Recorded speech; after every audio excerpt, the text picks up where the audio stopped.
जिनको अपने व्यक्तिगत लाभ लेने के लिए, चाहे राजनीतिक लाभ लेने के लिए कहीं कोई जगह नहीं मिल पाता है, तो व्यक्तियों का अपने जो समाज में जो अगुवा होते हैं उनका निजी चीजों में डिस्टर्ब करते हैं, डिस्टर्ब करने का काम करते हैं। जिस तरह का मैं कहना चाहता हूं कि जैसे कभी आपने कहा कि सर्टिफिकेट का बात, तो मैं निश्चित रूप से कहना चाहता हूं कि जो व्यक्ति का राजनीति में बड़ा महत्वाकांक्षा होता है, चाहे बीजेपी की तरफ से उनको टारगेट दिया जाता है, उस पर टारगेट करो, उसके टारगेट करो, आरएसएस और बीजेपी द्वारा उसको टारगेट लोग करते हैं। मैं साफ तौर से कहना चाहता हूँ, हमको एक भी बता दीजिए कि एक भी आदिवासी समाज या संगठन के लोग दिल्ली का बात किया हो, या सरना ईसाई का बात किया हो, या कभी सनातन का बात किया हो, कभी नहीं। पूरी तरह से देखिएगा पूरे खंगाली का जब मामला को, तो कहीं ना कहीं देखिएगा कि बीजेपी और आरएसएस के द्वारा इस तरह के एजेंडा को फैलाया जाता है, और फैला करके राजनीतिक लाभ लेने के लिए ये लोग सिर्फ और सिर्फ इस तरह का प्रोपेगेंडा बना बनाया प्रोपेगेंडा फैलाया जाता है, ताकि समाज में दुष्प्रचार किया जाए और राजनीतिक चुनाव के समय उसका लाभ लिया जाए। इसका एक ही मकसद है, राजनीतिक लाभ लेना। उराव मुंडा होना इम्पोर्टेंट है कि आदिवासी होना इम्पोर्टेंट है? एकदम आदिवासी होना इम्पोर्टेंट है। और उराव मुंडा क्या, उराव मुंडा, खड़िया हो, संथाली, बिरोड़, पहाड़ी, लोहरा, सब तो आदिवासी है। और साफ तौर से मैं कहना चाहता हूँ ये सभी आदिवासी है।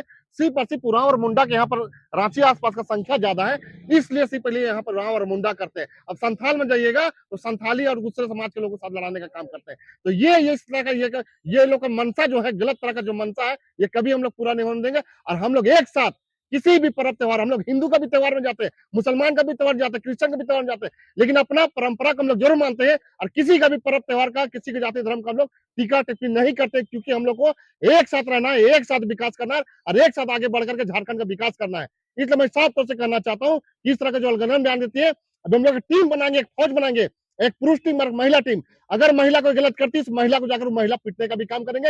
अगर पुरुष काम करते तो पुरुष को पीटे, एकदम पीटेंगे, क्योंकि जो लोग लात का भूत होता है वो बात तो नहीं समझते। इसलिए हम लोग टीम बनाएंगे और बहुत जल्द आप देखिएगा हफ्ता 10 दिन के अंदर हम लोग को पिटाई होने का भी काम होगा। एक सवाल है, जो आप बात कहें आरएसएस और बीजेपी का, तो उसमें तो मिशन में कामयाब हो रहे हैं, आदिवासी को तो लड़वा रहे हैं, जवाब भी देना पड़ रहा है उसका, तो मिशन में कामयाब हो गया। देखिए, कहने का मतलब अगर उधर से तीर चलेगा तो हम लोग भी तीर, धनुष, बम, गोली जो भी चलाएंगे चलाएंगे उसको कटाच के लिए। अब वो चलाते जाएंगे और अपने को सिर्फ लगेगा तो चोट हमारे लोग को होगा, नुकसान हमारे लोग, हमारा समाज बटेगा। तो हम लोग बटे नहीं, इसके लिए हम लोग जवाब दे रहे हैं कि समाज हमारा बटे नहीं, टूटे नहीं, फटे नहीं। और इलेक्शन के समय में जो लोग का जो मनसा है वो मनसा पूरा नहीं, इसलिए हम लोग जवाब दे रहे हैं। ये आपका कहना कि हम लोग जवाब दे रहे हैं तो वो पूरा हो रहा है, ये नहीं, कतई पूरा नहीं होगा। पूरा जब होगा जब वो सत्ता में आ जाएंगे। सत्ता में हम लोग इसलिए किसी प्रकार से आने नहीं देंगे, क्योंकि जो डिवाइड एंड रूल हिंदू मुस्लिम करके जो आपस में लड़ाने का काम करते हैं, अभी सरना ईसा करके लड़ाने का काम करे, उरा मुंडा करके जो लड़ाने का काम करे, हम लोग इसको कभी पूरा नहीं होने देंगे। और इलेक्शन में इसको हम लोग मुंह तोड़ जवाब देंगे, चाहे वो लोकसभा हो चाहे विधानसभा हो, हम लोग इसका मुंह तोड़ जवाब देने का काम करेंगे। आदिवासी समाज के कई नेता बीजेपी में है, तो उन लोग तो कुछ नहीं बोलते हैं, तो उन लोगों का कहना क्या है? उन लोग को तो अपने मर्जी से, अपने अंतरात्मा से बात को नहीं बोलना है।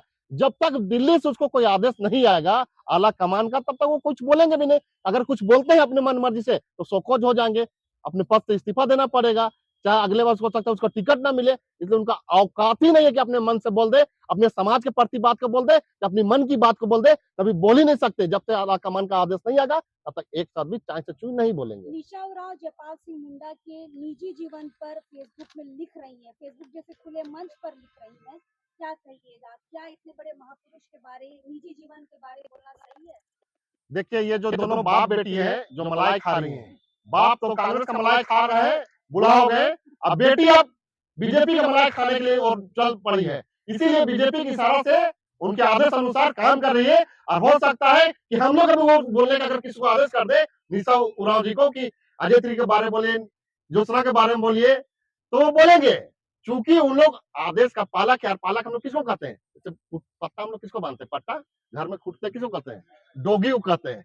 तो ये लोग डोगी बन चुके हैं बीजेपी का, एकदम जंगली डोगी भी है, जो अपने समाज का नहीं हो सकता है और किसी का नहीं हो सकता है। ये लोग सिर्फ सिर्फ अपने सत्ता पाने के लिए, अपने समाज को मटिया मेट करने के लिए लगे हुए, समाज को मिटाने के लिए लगे हुए। और आने वाले दिन में समाज निस्तेनाबूद करके लोग सत्ता में हासिल करना चाहते हैं। ऐसे लोगों को उजागर करने की आवश्यकता है और पूरे समाज को ऐसे लोगों का पुतला दहन करना पड़ेगा। और जरूरत पड़े तो घुस के इन लोगों का पूरा चीर हरण करने की भी जरूरत है। टीम आप लोग कब बना रहे हैं महिला पुलिस का, जो आदिवासी समाज बनाई हुआ है, बचकल से मोहरा ठप्पा लगाने की आवश्यकता है। और बहुत जल्द आपको ये टीम देखने को मिलेगा आपके प्रेस मीडिया के माध्यम से। लाइव लगातार के वीडियो को लाइक करें, सब्सक्राइब करें और बेल आइकन को दबाना न भूलें।